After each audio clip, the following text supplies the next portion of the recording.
we just did all these different trips. We hiked the Superior Hiking Trail, we biked through Thailand, and it was just like this kind of movement, if you will, of friends doing something for a good cause. And at one point, about 5 years in, I was like, you know, there's something here. I feel like I need to commit my life to this. This is a good cause. We'd raised probably $200,000 in 5 years, which was a lot for some, you know, just a side thing going on. And everybody, we had maybe 70 people that had participated, and everybody's life was changed. And I just saw a lot of value in this. I saw a meaning in this, and it's like, I don't care what it costs me. I want to do this. There's more value for me to see these people's lives change and to be able to give funds to organizations that are doing really great things. And so about 5 years in, I decided that I'm going to leave my job, no salary, and just start this thing full time. Kind of a scary thing. I'd just gotten married. And right as I decided to do that, I got a phone call, and this is a part of the story that's kind of hard to tell.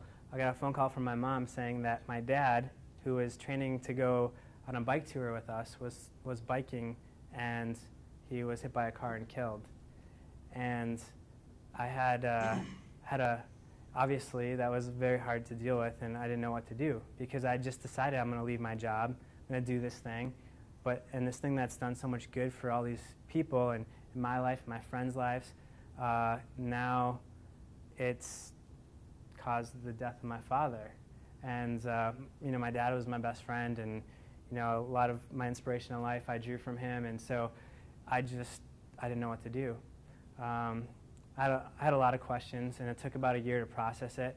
But after that, I really felt like, you know what, this is something that my dad believed in enough to want to participate, something that he would want me to continue on. That's something that's brought a lot of value to people. And I decided, you know what, I'm going to do this. I'm going to do it anyway. I'm going to step out. I'm going to leave my job. And I did that. And within 2 weeks, my friend Ryan, who was a pastor at Cedar Valley, who kind of let us run the funds through the church at that time, him and I and the two other guys that came with me on the first bike tour, we put together a board and put together a business plan. Within 2 weeks, we had a board meeting, and everybody around the table gave $4,000. We had 10 people in the room. And at that point, it was enough for me to do this full time. They provided office space. One of the board members provided a place for us to work free of charge, provided health benefits so that I didn't have to worry about that with my new wife, and said, hey, you can work here, and we'll run it through our nonprofit. One of the board members had a nonprofit called AFC Global, and so that was the beginning of what you see here. So we came under another nonprofit initially called AFC Global. We were doing business as Venture Expeditions under AFC Global. From that time on, the board member that gave us, the board, they said, we're going to give you 2 years. We'll each give $4,000 for the next 2 years, but if it's not sustainable by then, we're pulling the plug and it's done. So at that point, we had some incentive. And the first year went by, and we did all the same things. We did more trips, not sustainable at all. We did 5 trips, maybe raised about $100,000.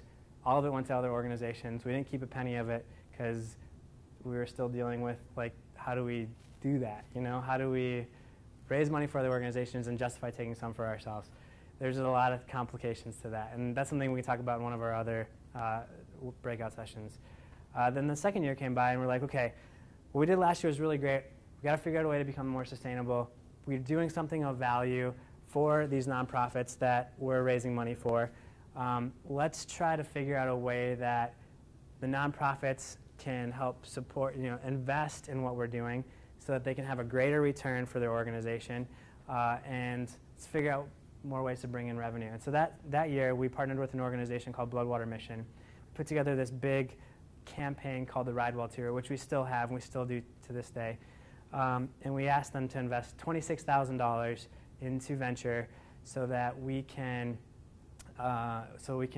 do this program for them.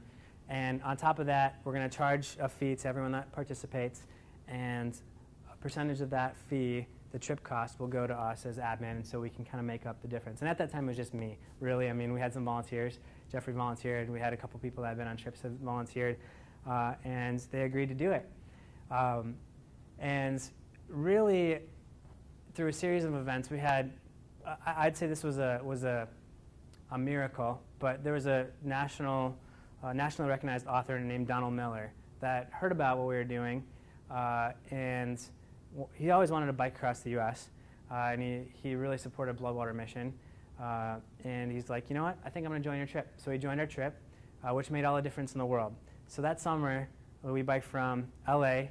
to Washington, D.C., and we raised $200,000. So Bloodwater invested $26,000.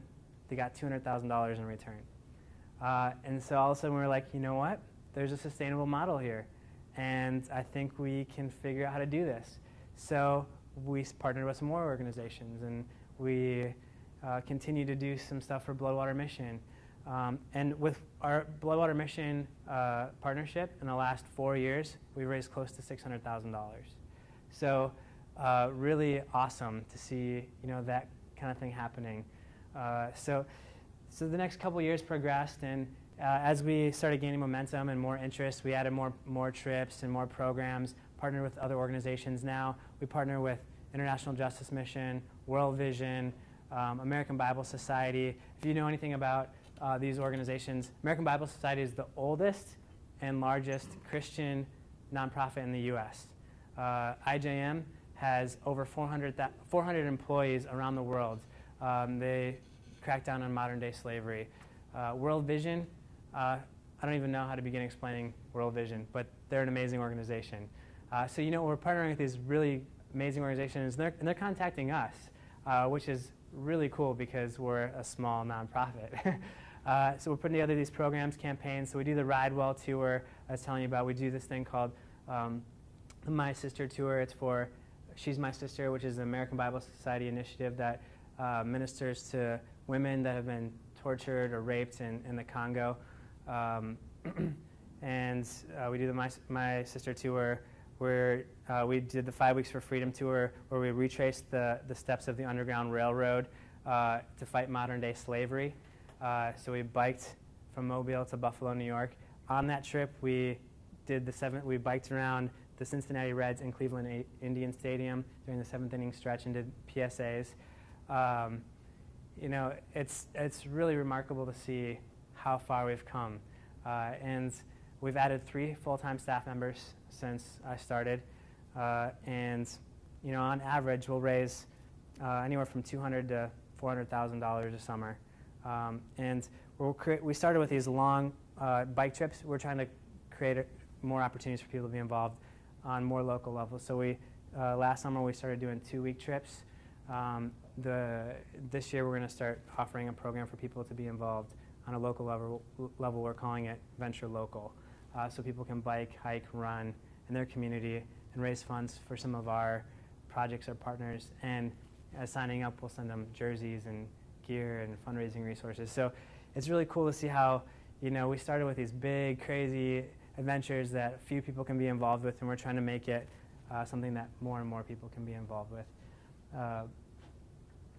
Trying to think, I was going to show a PowerPoint, but there was no keynote thing here. So I think instead what I'm going to do is show you one more video. This is something that we did this fall. We partnered with an organization called Convoy of Hope, and let's see, we did a ride from Joplin to Atlanta, and the goal of the tour was to raise funds and awareness for people that were affected by the tornado, families that were affected by the tornadoes in Joplin and Birmingham. So we rode through both of those areas, and we ended at Catalyst, which is the conference of pastors, 13,000 pastors, and we got to share from the stage in front of them what we did. So here's the video.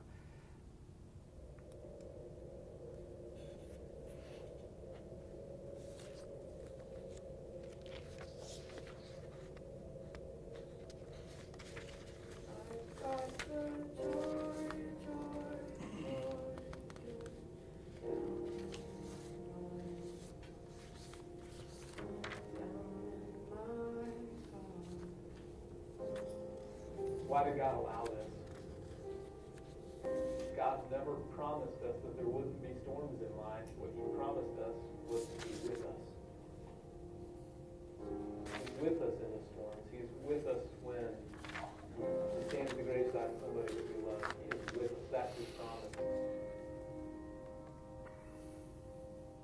The reason I've been invited on the tour is because our church was nearly destroyed in a tornado, and they got my name and asked if I would join them on the tour, just to kind of be a voice of the people of Joplin and the church and the effect that the tornado has had on us. So very happy. There were 6 people from our church that were killed. There were 99 families that lost their homes completely from our church, and 70 that had significant damage. The tour is about raising awareness for what's still going on in the recovery effort in Joplin and Tuscaloosa. This tour is about raising some relief to help people, back into their homes, back into their lives, to help restore some of the churches. We're riding bicycles from Joplin, Missouri to Atlanta, Georgia over about a 12-day period. There's 13 of us riding. It's about 770 miles, about 75 miles a day. We're willing to make a physical sacrifice to try and inspire other people to make a financial sacrifice, or a sacrifice of their service, or a sacrifice of their prayers. In 2 Corinthians 8, it talks about the Macedonian church and the way that they gave themselves first to the Lord. Each one of us came to the realization that we had something we could give, and it was hope, it was encouragement. I think going into it, we thought we were the ones going to bring hope to Joplin, but after being there and hearing stories of a husband who lost his wife and seeing the hope that he has, we're taking those stories of the hope in Joplin and taking those across the country. What do we do now? What do we do next? I think the answer to that comes through the local church. We are called to serve our world, and I think that's when the church shines, when the good news of Jesus Christ is really out there as a light of the world.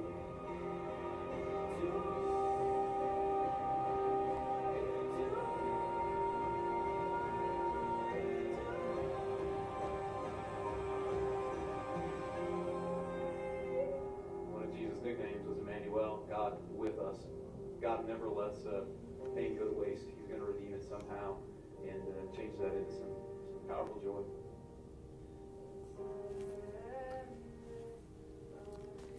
So this is kind of where we've come to. I mean, a lot of our trips, we try to brand around the organization we're partnering with, the cause that we're raising money for. We really try to create a thematic feel for people that are involved. This trip actually got us on headline news in the morning show with Robin Meade. So we got about 3 million viewers watching that. And then also the Weather Channel on the morning show, which if I had time, I'd show you those clips as well, because they're really cool, and that's not something that we like tried to do. It's not like we called them up and we're like, hey, can you get us on there? It wasn't a marketing ploy. It was just people responding to what we're doing. So I that's the harrowing. I mean, I wouldn't consider myself a hero, just a normal person that's built my life around doing something good. But that's the journey of my social enterprise, which was Venture Expedition.